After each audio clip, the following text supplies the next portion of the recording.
नमस्कार प्यारे विद्यार्थियों।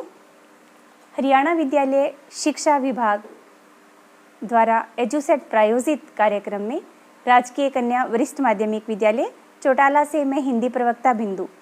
बच्चों, पठन पाठन की श्रृंखला में आज मैं जिस पाठ के साथ उपस्थित हुई हूँ वह एक कविता है, सूर्यकांत त्रिपाठी निराला जी द्वारा रचित बादल राग कविता। मेरे इस पाठ के इस कविता के निर्देशक हैं डॉक्टर योगेश वाशिष्ठ, जिन्होंने मुझे निर्देशन दिया।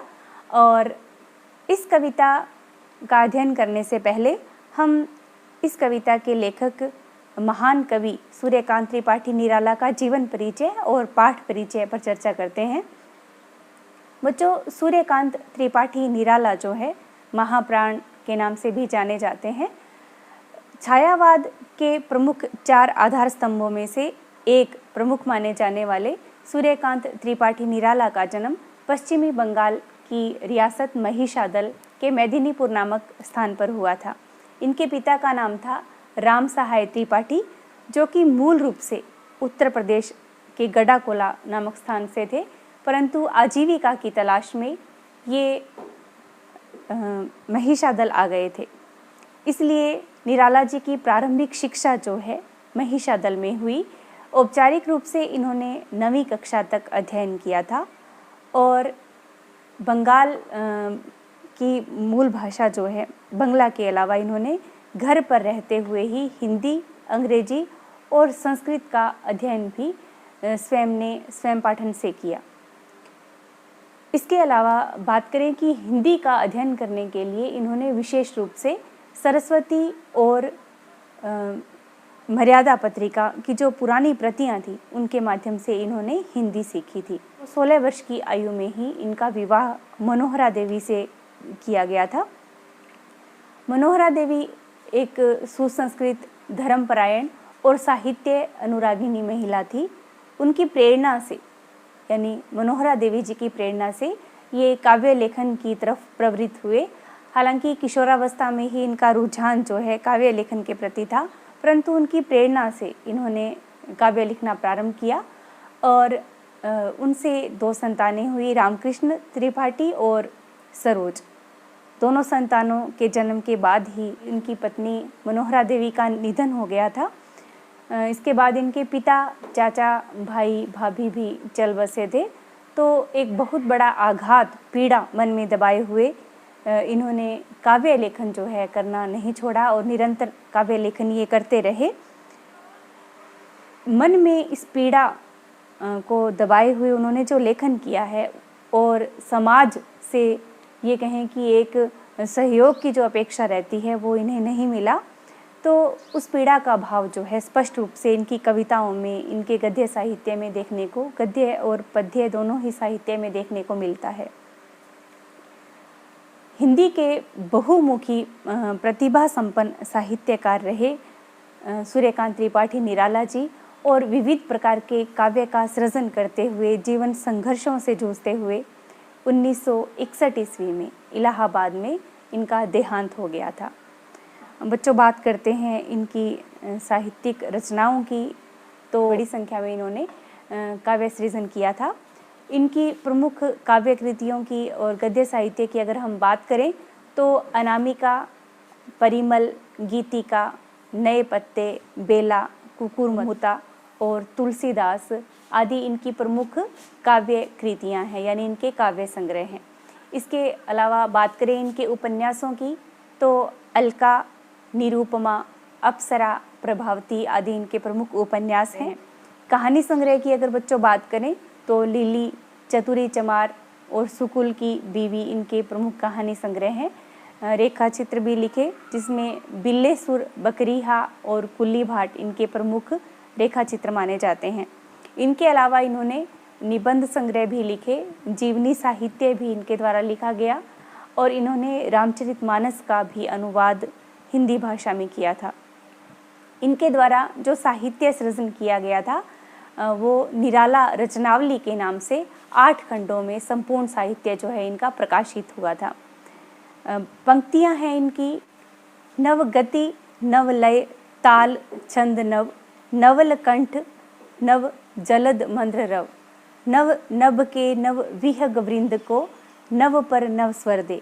माँ सरस्वती से मानो नए छंदों, ताल, सुर मांगने वाले और पक्षी के रूप में मानो अपने लिए नए पंख और नए स्वरों की मांग रखने वाले सूर्यकांत त्रिपाठी निराला जी अपने काव्य या अपने साहित्य सृजन में भी मानो उस नए रूप को साकार करने में समर्थ हुए।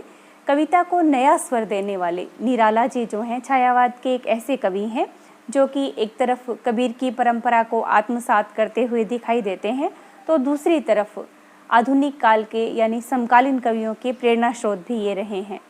उनका ये विस्तृत काव्य संसार जो है अपने भीतर संघर्ष और जीवन, क्रांति और निर्माण, ओज और माधुर्य, आशा और निराशा के द्वंद्व को समेटे हुए है। मानो वो किसी सीमा में बंद कर नहीं रहना चाहते थे। उनका ये निर्बंध और उदात्त स्वरूप जो है, व्यक्तित्व जो है, कविता और जीवन में फर्क नहीं रखता, यानी जैसे वे हैं वैसे ही वे काव्य में दिखाई देते हैं, अपने साहित्य में दिखाई देते हैं। मानो वे उसमें गूंथे और घुल मिल चुके थे। उल्लास और शोक यानी मन में खुशी, प्रसन्नता और दुख के जो भाव हैं, राग विराग, उत्थान पतन, अंधकार प्रकाश का सजीव कोलाज मानो उनकी कविताएं बन पड़ी हैं। जब वे मुक्त छंद की बात करते हैं तो न केवल वे छंद के माध्यम से या रूढ़ियों के माध्यम से ही बंधन मुक्त नहीं होते, बल्कि काव्य विषय और युग की सीमाओं को भी तोड़ते हुए प्रतीत होते हैं, उनको भी अतिक्रमित करते हैं। यानी किसी भी प्रकार के बंधन में काव्य सृजन के लिए बनना उन्हें स्वीकार नहीं था।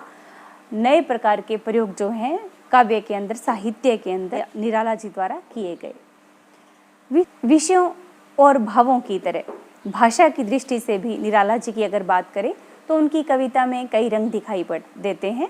एक तरफ उनकी भाषा में तत्सम सामासिक पदावली है, तो ध्वन्यात्मक बिंब भी उनकी रचनाओं में दिखाई देते हैं, जैसे राम की शक्ति पूजा है।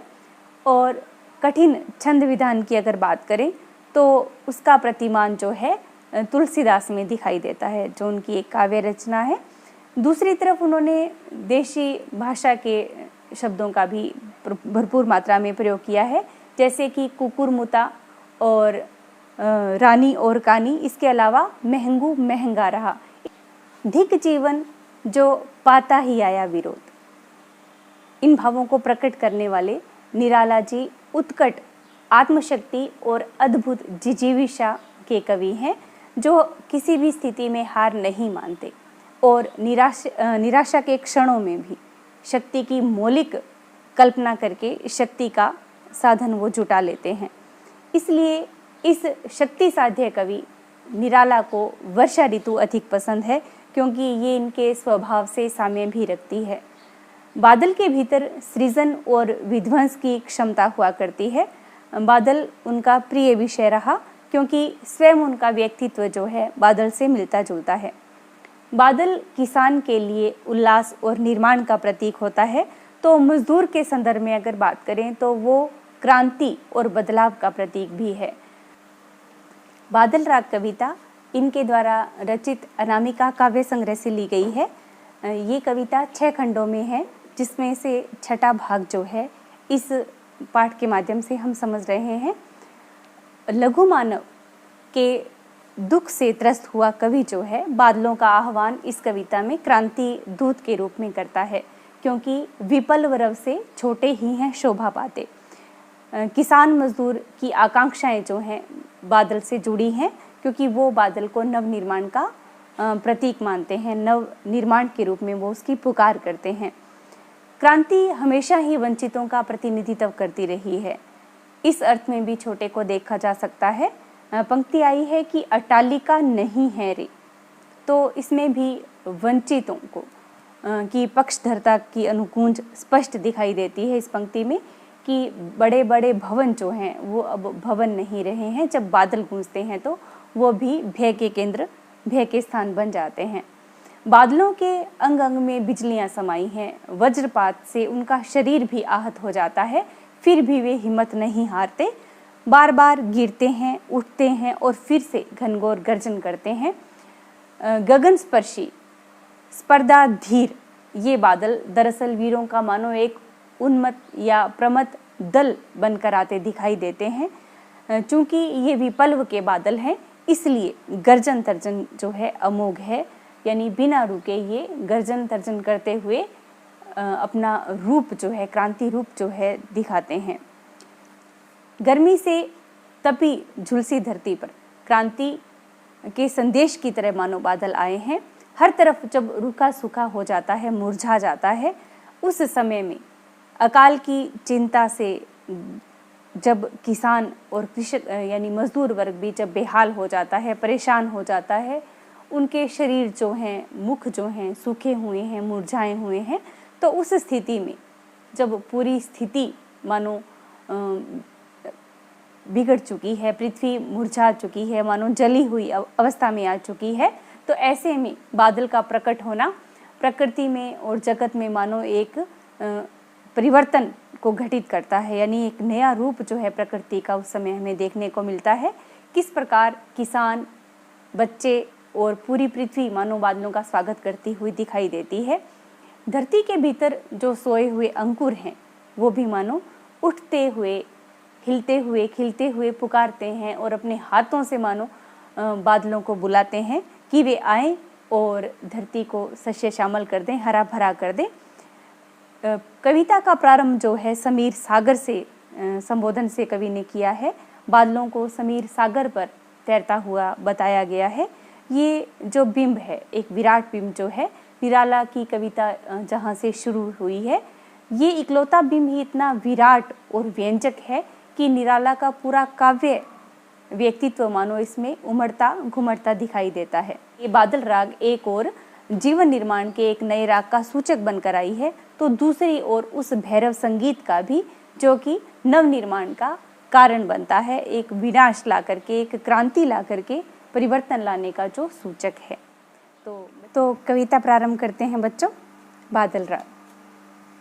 तिरती है समीर सागर पर, अस्थिर सुख पर दुख की छाया। तिरती है अर्थात तैरती है, समीर सागर पर। समीर वायु को कहा जाता है और सागर समुद्र के लिए है, तो मानो तैरा करती है कौन? बादल को कहा जा रहा है कि तुम हवा रूपी समुद्र के ऊपर तैरा करते हो, अस्थिर सुख पर दुख की छाया। तुम इस प्रकार से इस संसार में हवा रूपी सागर के ऊपर नाव की तरह तैरते हो, जिस प्रकार अस्थिर सुखों के ऊपर दुख की छाया तैरने लगती है।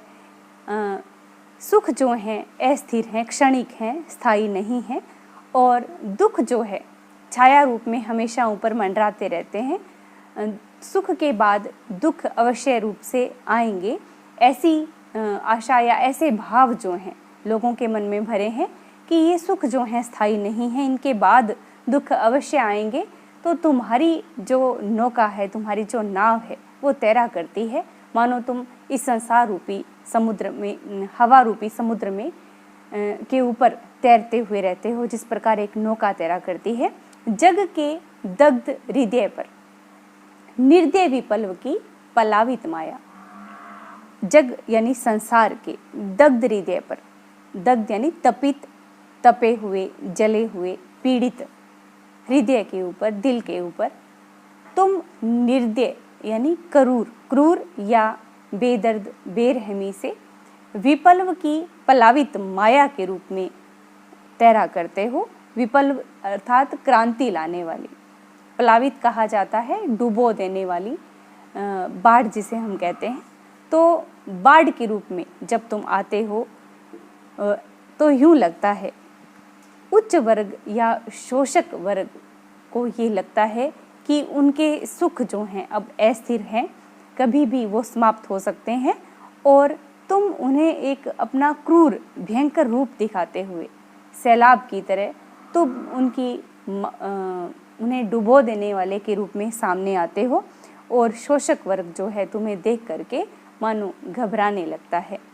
यह तेरी रणतरी, तुम्हारी ये जो तरी यानी नौका है, यानी बादल रूपी जो नौका है, मानो वो एक युद्ध में प्रयुक्त होने वाली नाव के रूप में उन्हें बताया गया है। जिस प्रकार युद्ध में जो नाव काम आती है, वैसे ही मानो क्रांति के रूप में बादल शोषक वर्ग के लिए एक युद्ध वाली नौका के रूप में, रणतरी के रूप में आ गए हैं। भरी आकांक्षाओं से, वो बहुत ही आशाओं से भरी हुई है, क्योंकि निम्न वर्ग जो है, लघु मानव का यहाँ बात हो रही है कि निम्न वर्ग जो है वो तुम्हारी तरफ देख करके अपनी आशाएं लगाए हुए हैं। उनके मन की जो आकांक्षाएं हैं वो तुमसे जुड़ी हुई हैं। मानो उन्हीं आशाओं आकांक्षाओं से ही तुमने अस्त्र शस्त्र के रूप में अपनी उस नौका को भर रखा है। हे घन घन भेरी गर्जन से सजग सुप्त अंकुर। हे बादल, तुम ये जो भेरी गर्जन करते हो, भेरी गर्जन है यानी नगाड़े, युद्ध के समय जो नगाड़े बजाए जाते हैं, जिनकी जो गर्जना होती है, आवाज़ होती है, भेरी गर्जन से सजग सुप्त अंकुर। जैसे युद्ध में नगाड़े को सुन करके सोए हुए सैनिक भी जाग उठते हैं, तो उसी प्रकार धरती में जो बीज अब बोए गए थे, छिपे हुए थे, वो भी सजग हो उठते हैं, अंकुरित होने के लिए वो तैयार हो जाते हैं। उर में पृथ्वी के आशाओं से नवजीवन की ऊंचा कर सिर। पृथ्वी के हृदय के अंदर, उर यानी हृदय में, दिल में जो सुप्त अंकुर थे, जो सोए हुए बीज थे, अंकुर थे, यानी पौधे के विकसित होने की पूर्व अवस्था जो है अंकुर कहलाती है, तो वो अंकुर जो हैं वो भी सजग हो जाते हैं, सिर उठाने लगते हैं। नए जीवन का संचार उनमें अब होने वाला है, ये सोचकर वो भी मानो अब अपना सिर ऊंचा करके तुम्हारी तरफ ताकने लगते हैं। ताक रहे हैं ए विपल्व के बादल। हे विपल्व, क्रांति लाने वाले बादल, हे क्रांति दूत बादल, वे छोटे छोटे पौधे भी तुम्हारी तरफ आशाओं से देख रहे हैं। जैसे छोटे पौधों के मन में या बीज के मन में, अंकुर के मन में ये भाव होता है कि अब इन बादलों के बरसने से धरती से हम बाहर निकल आएंगे और हमारे अंदर एक नए जीवन का संचार होगा, हमारा नया जीवन प्रारंभ होगा, हम भी अब विकास कर पाएंगे।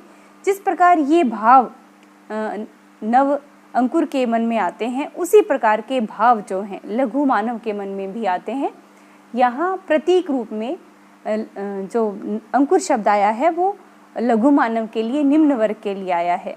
वे भी सिर उठा करके मानो बादलों की तरफ देखने लगते हैं कि ये बादल जो घनघोर गर्जना करते आए हैं, तो वे एक नई क्रांति लेकर के आएंगे, नया बदलाव लेकर के आएंगे। क्योंकि बादलों के बरसने से कृषक वर्ग जो है वो निर्माण की आशा में देखता है कि फसलें होंगी, धन धान्य होगा, परंतु मजदूर वर्ग ये आशा रखता है कि अगर ये क्रांति रूपी बादल अगर बाढ़ रूप में आते हैं, एक नया परिवर्तन करते हैं, तो उन्हें कुछ न कुछ लाभ अवश्य मिलेगा। निम्न वर्ग के पास खोने के लिए कुछ भी नहीं है जिसे वे खो देंगे, तो ऐसा भय उनके मन में नहीं है। वो उन बादलों को देख करके मन में हर्ष अनुभव करते हैं, खुशी का उनमें संचार होता है। तो ये भाव जो हैं निम्न वर्ग के मन में आते हैं, यानी क्रांति दूत के रूप में वो उन्हें देखते हैं। तो बच्चों, प्रसंग इसका वही कि हमारी पाठ्य पुस्तक आरोह भाग 2 से लिया गया है। लेखक सूर्यकांत त्रिपाठी निराला है और उन्होंने लघु मानव की प्रतिष्ठा करते हुए और क्रांति दूत के रूप में बादल का आह्वान किया है। वो दुख से ग्रसित हुए या दुख से पीड़ित जो जन हैं, निम्न वर्ग है, उनको मतलब खुशी का अनुभव किस प्रकार वे बादलों को देख करके करते हैं, एक क्रांति का अनुभव करते हुए वे मन में किस प्रकार से प्रसन्न होते हैं और कैसे उच्च वर्ग के लोग जो हैं अपने सुखों को अस्थिर अनुभव करते हैं, उसका चित्रांकन इस कविता के पहले पद्यांश में हुआ है। और विशेष की अगर हम बात करें बच्चों, तो इसमें भाव और कला पक्ष पर हम चर्चा करते हैं। भाव ये है कि बादल जो हैं वो उच्च वर्ग के मन में भय उत्पन्न करने वाले और निम्न वर्ग के मन में आशा का संचार करने वाले के रूप में यहाँ परिभाषित हुए हैं, सामने आए हैं। और बात करें अलंकार, छंद, भाषा आदि की, तो भाषा जो है बहुत ही सरल है। तत्सम तद्भव युक्त साहित्यिक खड़ी बोली का प्रयोग जो है निराला जी ने अपनी इन काव्य पंक्तियों में किया है। इसमें व्यंजना शब्द शक्ति का प्रयोग हुआ है। साथ ही नाद और दृश्य बिंब के कारण दृश्यात्मकता और ध्वन्यात्मकता का गुण भी कविता में आया है। इसके साथ ही साथ पंक्तियां जो हैं ये छंद मुक्त हैं। अलंकारों की अगर बात करें तो पुनरुक्ति प्रकाश अलंकार, जैसे फिर शब्द आया है, इसमें पुनरुक्ति प्रकाश अलंकार है। रूपक अलंकार, जैसे यह तेरी रण तरी, यानी युद्ध रूपी तुम्हारी नौका जो है, भेरी गर्जन, तो इनमें रूपक अलंकार दिखाई देता है। इसके साथ समीर सागर, तो हवा रूपी समुद्र, तो रूपक अलंकार है। अनुप्रास अलंकार भी है। सजग सुप्त अंकुर सह वर्ण की आवृत्ति होने से अनुप्रास अलंकार है। शब्द आया इसमें कि ताक रहे हैं ए विपल्व के बादल, तो जो छोटे छोटे पौधे हैं वो ताक रहे हैं, देख रहे हैं। और सजग हो जाते हैं, सुप्त अंकुर सोए हुए अंकुर, तो इन दोनों स्थानों पर मानवीय क्रिया का आरोप होने से मानवीकरण अलंकार भी प्रयुक्त हुआ है। तो ये इनकी कुछ काव्यगत विशेषताएं हैं जो हमने जिक्र की। अब अगले पद्यांश पर चर्चा करते हैं। अगला पद्यांश है बार बार गर्जन, वर्षण है मूसलाधार, हृदय थाम लेता संसार, सुन सुन घोर वज्र हुंकार। बार बार गर्जन, हे बादल जब तुम बार बार गरजते हो। वर्षण है मूसलाधार, और वर्षण यानी बरसते हो, मूसलाधार यानी जब धारासार जब तुम बरसते हो बिना रुके, बहुत तेज बारिश जब होती है और उस बारिश के साथ जब भयंकर गर्जन तुम करते हो, तो हृदय थाम लेता संसार, सारा संसार मानो दिल थाम करके बैठ जाता है, सहम जाता है, डर जाता है, भय से ग्रस्त हो जाते हैं लोग। हृदय थाम लेना एक मुहावरा है बच्चों, मुहावरे से भाषा में लाक्षणिकता आ गई है। सुन सुन घोर वज्र हुंकार, सुन सुनकर, तुम्हारी वज्र जैसी हुंकार सुन करके, घनघोर गर्जना सुन करके मानो सारा संसार अपना दिल थाम कर बैठ जाता है। सबको उस वर्षा जल से, उस गर्जन से डर लगता है, मानो ये भयंकर बाढ़ के रूप में हम सबको कहीं डुबो ना दे। ऐसा भाव लोगों के मन में जब आता है तो वे भय से आतंकित हो जाते हैं, डर जाते हैं, दिल थाम करके मानो वे लोग बैठ जाते हैं। अशनि पात से शापित उन्नत शत शत वीर, अशनिपात से, अशनिपात कहते हैं बिजली का गिरना। शापित यानी शाप से जो ग्रस्त हो जाता है, शापित कहा जाता है। उन्नत शत शत वीर, उन्नत माने विकसित जो हुए हैं, शत शत यानी सैकड़ों की संख्या में, वीर यानी वीर योद्धा, प्रचंड वीर जो हैं। क्षत विक्षत हत अचल शरीर, जब अशनिपात होता है यानी जब बिजली गिरती है, घनघोर गर्जना तुम करते हो, वज्र के जैसा हुंकार जब भरते हो, तो उस समय मानो लोग शापग्रस्त हुए, दुखी हुए, भय के मारे दुबक कर बैठ जाते हैं। और वे लोग भी जो उन्नत हैं, विकसित थे, कैसे प्रचंड वीर हैं, वो सैकड़ों वीर जो कि बहुत ही महान योद्धा समझे जाते हैं, वे भी क्षत विक्षत हत अचल शरीर, क्षत विक्षत हो जाते हैं, कट फट जाते हैं, घायल हो जाते हैं। हत होता है मारा हुआ, घायल हुआ, तो उनके अचल शरीर, अचल जो हिलता डुलता नहीं है, ये पर्वत का पर्यायवाची भी माना जाता है। पर्वत की तरह कठोर जिनके शरीर हैं, ऐसे लोग यानी वे बहादुर लोग भी, वीर लोग भी क्षत विक्षत हो जाते हैं। जिन्होंने बहुत उन्नति कर ली थी, बहुत विकास कर लिया था, जो बहुत महान वीर माने जाते थे, उनके शरीर भी तुम्हारे इस प्रचंड प्रहार से, बिजली गिरने से और वज्र जैसी हुंकार भरने से क्षत विक्षत हो जाते हैं, घायल हो जाते हैं। वे भी तुम्हारे सामने नहीं टिक पाते। एक अर्थ इसका ये भी हो जाएगा कि अचल शरीर यानी पर्वतों के शरीर भी बिजली के गिरने से धराशायी हो जाते हैं। बड़े बड़े पहाड़ जो हिलडुल नहीं सकते, बहुत कठोर होते हैं, वे भी तुम्हारी इस वज्र हुंकार से, तुम्हारे द्वारा जो बिजली गिराई जाती है, मानो वे भी शापग्रस्त होकर के चकनाचूर हो जाते हैं। बड़े बड़े पहाड़ भी तुम्हारे आगे नहीं टिक पाते।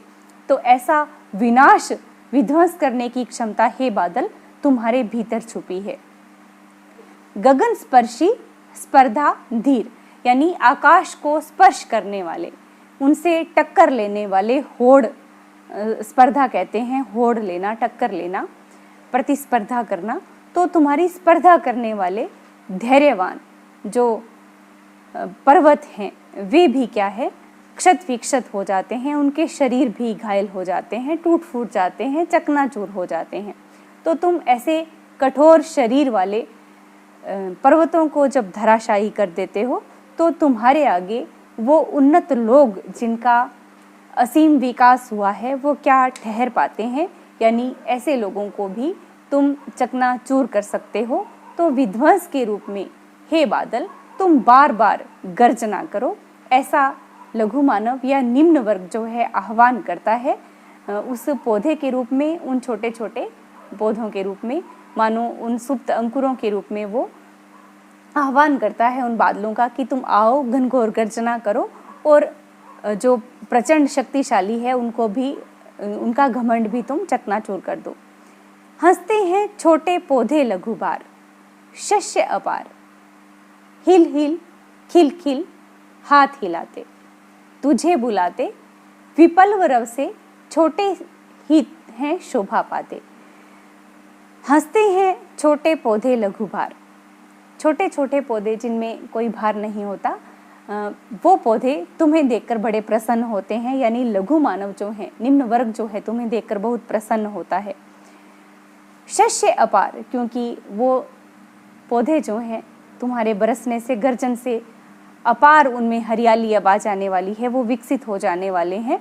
मानो वो हिल हिल कर, खिल खिल कर, प्रसन्न होते हुए, हाथ हिलाते हुए तुम्हें बुलाते हैं। जब वो छोटे पौधे हिलते हैं तो मानो यूं लगता है अपने हाथ हिलाते हुए वो तुम्हें संकेतों से अपनी तरफ नीचे बुलाते हैं। लघु मानव, निम्न वर्ग भी मानो बादलों का आह्वान करता है, क्रांति दूत का आह्वान करता है कि तुम आओ, घनघोर रूप से गरजो, वर्षा करो, और जो प्रचंड रूप से शक्तिशाली लोग हैं, जो अचल की भांति यानी पर्वतों की भांति कठोर हैं, उनको भी अपनी घनघोर गर्जन से, बिजली गिरा करके तुम वज्र हुंकार से उन्हें भी चकनाचूर कर दो। वो क्रांति लाओ जिससे हमारा भी विकास हो सके, हम भी हरे भरे हो जाएं, यानी विकास पथ पर हम भी अग्रसर हों। तो ऐसे भाव से तुम्हें वो छोटे पौधे और प्रतीक रूप में लघु मानव, निम्न वर्ग तुम्हें आमंत्रित करता है, हे बादल, विपल्व रव से छोटे ही हैं शोभा पाते। विपल्व रव यानी क्रांति का जो शोर होता है, उससे छोटे ही हैं शोभा पाते, यानी लघु मानव जो है, आम आदमी जो है, उसे ही शोभा प्राप्त होती है। क्रांति का जो श्रेष्ठ प्रभाव जो है, वो लाभ जो है, वो निम्न वर्ग को ही प्राप्त होता है, क्योंकि उच्च वर्ग का धन जो है छीन जाने की संभावना क्रांति में होती है, उन्हें नुकसान होगा और निम्न वर्ग जो है लाभान्वित होता है। तो ऐसे भाव से वो बादलों को आमंत्रित करते हैं। प्रसंग संदर्भ वही है कि आरोह भाग 2 से लिया गया है। लेखक निराला जी ने इसके अंदर इन पंक्तियों के माध्यम से निम्न वर्ग के मन में जो भाव हैं वो प्रकट किए हैं और बादलों को आह्वान किया है, उन्हें बुलाया है क्रांति। अब पद्यांश की भाषागत विशेषता की बात करते हैं, काव्य सौंदर्य की बात करते हैं। भाषा वही साहित्यिक खड़ी बोली का प्रयोग किया है और तत्सम तद्भव शब्दों से युक्त है, सरल, सहज और प्रवाहमयी है, संगीतात्मकता है, ओज गुण कविता में देखने को मिलता है, छंद मुक्त कविता है इनकी, और बादलों का आह्वान करने से संबोधन शैली का प्रयोग इसमें हुआ है। नाद एवं दृश्य बिंबों का प्रयोग होने से ध्वन्यात्मकता और दृश्यात्मकता जो है कविता में दिखाई देती है। सुंदर इसका प्रयोग हुआ है। और मुहावरा, इसमें हृदय थाम लेना जो आया है, इससे लाक्षणिकता का समावेश हुआ है। अलंकार की अगर बात करें तो बार बार, हिल हिल, खिल खिल, सुन सुन, यहाँ पुनरुक्ति प्रकाश अलंकार का प्रयोग हुआ है।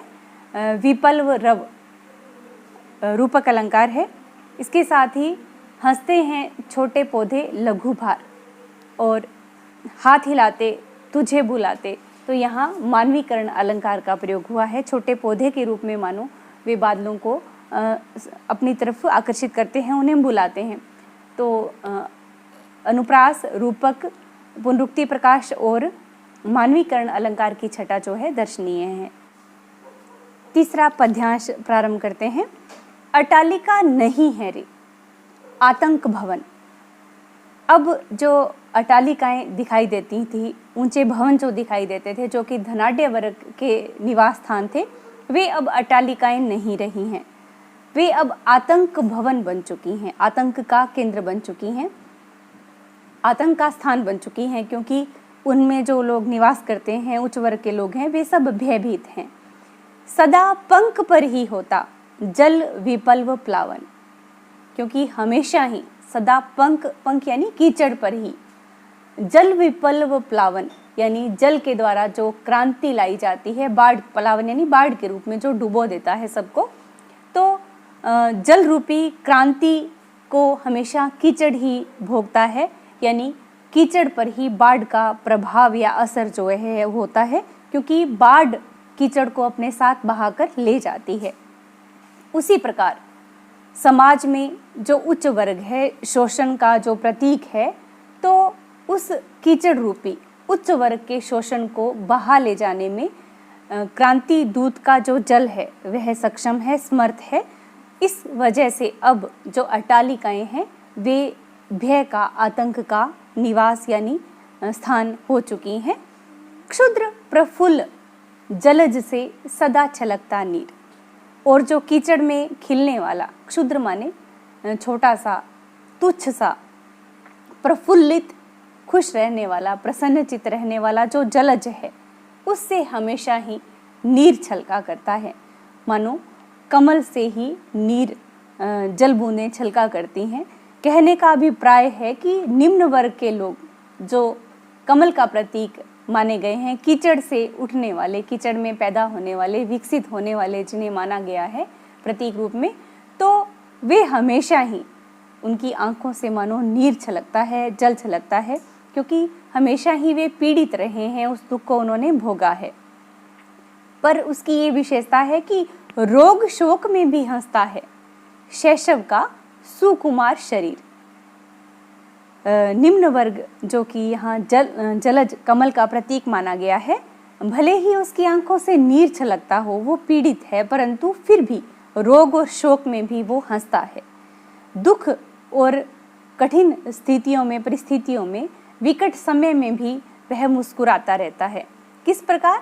शैशव का सुकुमार शरीर, जैसे शैशव यानी बच्चे का, सुकुमार बहुत ही नाजुक, कोमल, मुलायम शरीर जिस प्रकार दुख आदि की पीड़ा को भुगतते हुए भी प्रसन्न रहता है, बच्चे के चेहरे पर हमेशा प्रसन्नता के भाव होते हैं, भले ही रोले परंतु कुछ समय बाद ही वो दुख को भूल करके हंसने लगता है।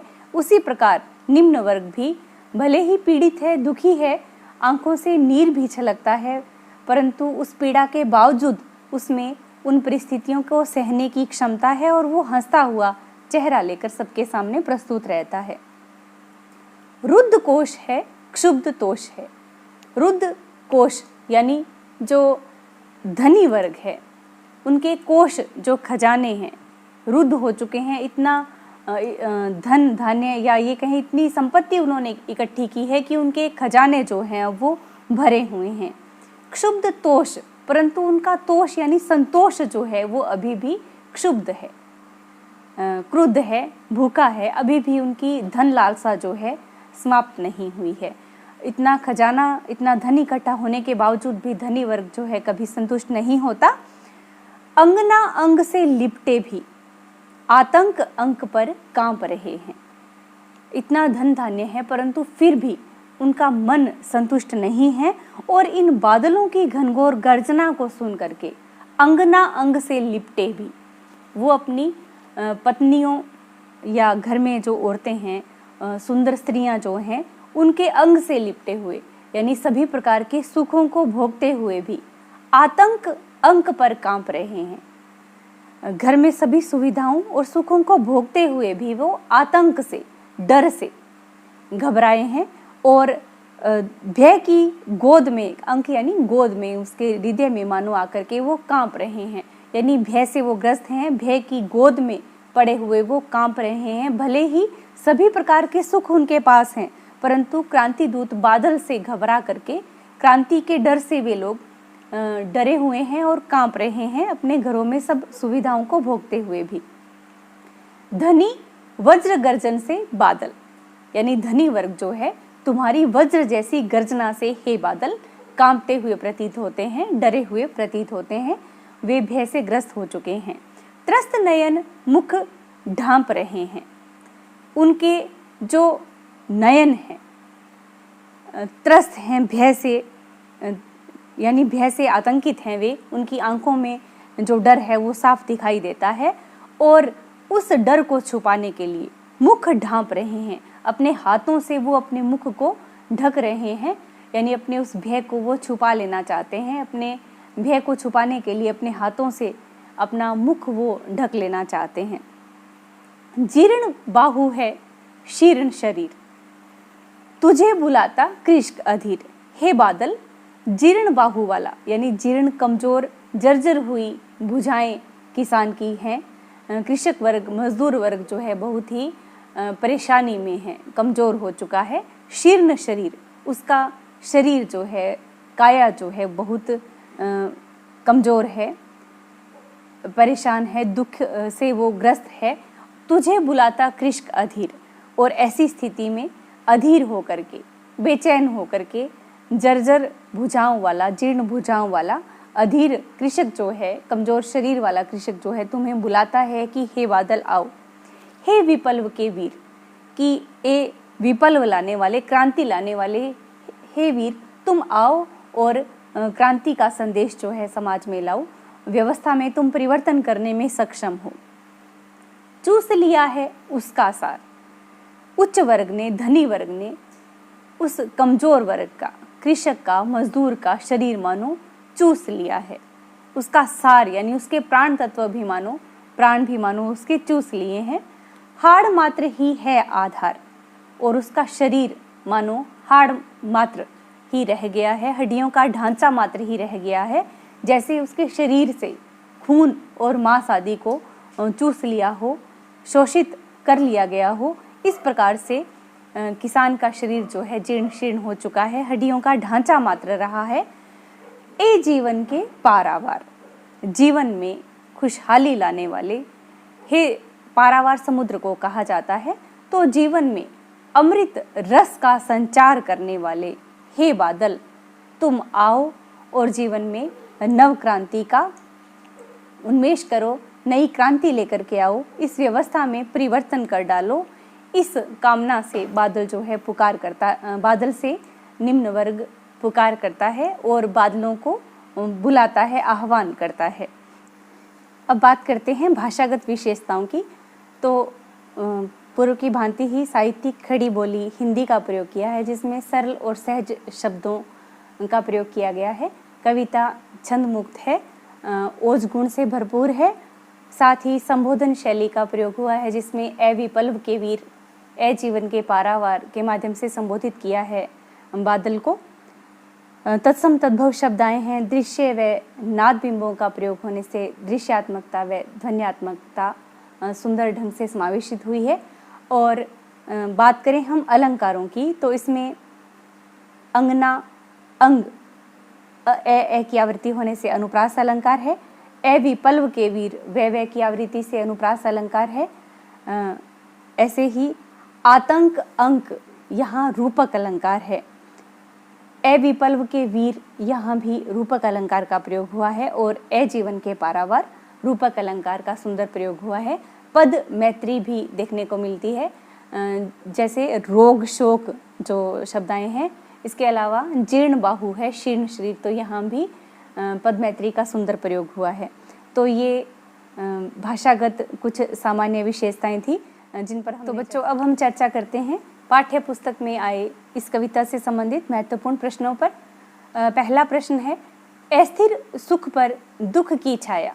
पंक्ति में दुख की छाया किसे कहा गया है? अस्थिर सुख यानी सुख जो है कभी भी स्थायी नहीं लगते। उच्च वर्ग को जब ये लगने लगता है कि अब सुख समाप्त होने वाले हैं, किस स्थिति में? जब क्रांति का संभावित आगमन होना है, यानी जब क्रांति के आने की आशा हो जाती है, जब ये लगता है कि अब क्रांति होगी, तो उन्हें अपने सुख जो हैं अस्थिर होते हुए प्रतीत होते हैं। तो यहाँ दुख की छाया संभावित क्रांति के आगमन को ही कहा गया है, जिससे उच्च वर्ग जो है भय से पीड़ित हो जाता है, भय से आतंकित हो जाता है। ऐशनीपात से शापित उन्नत शत शतवीर। पंक्ति में किसकी ओर संकेत किया गया है? ऐशनीपात से यानी बिजली के गिरने से शापित हो जाते हैं कौन? उन्नत शत शतवीर, यानी वे उच्च वर्ग के लोग जिन्होंने अकूत धन धान्य इकट्ठा कर लिया था और इतनी उन्नति कर ली थी कि वे बहुत ही ऊंचे या महान हो गए थे, बहुत ही ऊंचा स्थान उन्होंने समाज में प्राप्त कर लिया था। परंतु बिजली के गिरने से जिस प्रकार ऊंचे बड़े बड़े पर्वत भी धराशायी हो जाते हैं, पर्वतों की चोटियां चकनाचूर हो जाती हैं, तो ऐसे ही उच्च वर्ग के लोग भी, वो भी मानो शापित, भयग्रस्त, शाप से ग्रस्त दिखाई देते हैं उस बिजली के प्रहार से। कहीं उनका घमंड, उनका धन जो है वो चकनाचूर न हो जाए। तीसरा प्रश्न है, विपल्व रव से छोटे ही हैं शोभा पाते। पंक्ति में विपल्व रव से क्या तात्पर्य है? छोटे ही हैं शोभा पाते, ऐसा क्यों कहा गया है? विपल्व रव से अभिप्राय है, विपल्व यानी क्रांति का शोर। तो विपल्व रव यानी क्रांति का जब आह्वान होता है या क्रांति जब उठती है तो छोटे लोग ही शोभा को प्राप्त होते हैं। कैसे? जिस प्रकार घनघोर गर्जना होने के बाद बिजली आदि गिरती है, या फिर ये कहें कि जब क्रांति आती है तो क्रांति का प्रभाव उच्च वर्ग के लोगों को पीड़ित करता है। क्रांति का प्रभाव जो है उच्च वर्ग को ही नुकसान देता है, कारण छोटे लोग या निम्न वर्ग के लोग जिनके पास खोने के लिए कुछ नहीं है, वे इस समय में, क्रांति के समय में उन्हें फ़ायदा होता है, उनका किसी प्रकार का नुकसान नहीं होता, क्योंकि खोने के लिए उनके पास कुछ भी नहीं है। जिस प्रकार बिजली आदि के गिरने से बड़े पेड़ धराशायी हो जाते हैं, परंतु उनके नीचे जो छोटे पौधे अंकुरित हो रहे हैं तो वे उन्हें विकसने का, उन्हें फलीभूत होने का अवसर मिलता है। तो क्रांति की अवस्था में छोटे लोग ही अपना फ़ायदा कर पाते हैं या उन्हें किसी प्रकार का नुकसान नहीं होता, उनका विकास अच्छे प्रकार से हो पाता है, ऐसा ही इसमें कहा गया है। और अंतिम प्रश्न है कि बादलों के आगमन से प्रकृति में होने वाले किन किन परिवर्तनों को कविता रेखांकित करती है? जब बादल आते हैं तो वातावरण बदल जाता है, हवा चलने लगती है, मौसम सुहावना हो जाता है, और जब बारिश आती है तो पृथ्वी की गोद में या पृथ्वी के गर्भ में सोए हुए बीज जो हैं अंकुरित होने लगते हैं, छोटे पौधों का विकास होता है, फसलें लहलहाने लगती हैं, पृथ्वी के जो नदी नाले हैं वो जल से भर जाते हैं, फसलें अच्छे ढंग से विकसित हो पाती हैं। इसके साथ साथ ही पृथ्वी पर जो कचरा है, कीचड़ है, वो भी वर्षा जल के साथ बह जाता है, पृथ्वी निर्मल हो जाती है, स्वच्छ और सुंदर हो जाती है। तो ये वर्षा से होने वाले परिवर्तन है जिसको कविता में रेखांकित किया गया है। बच्चों, प्रश्नोत्तर पर चर्चा की, व्याख्या, कठिन शब्दों के जो अर्थ थे उन पर हमने चर्चा की, भाषागत विशेषताओं पर चर्चा की। आशा करती हूँ पाठ आपको समझ में आया होगा। सुनने के लिए धन्यवाद। जय हिंद, जय भारत।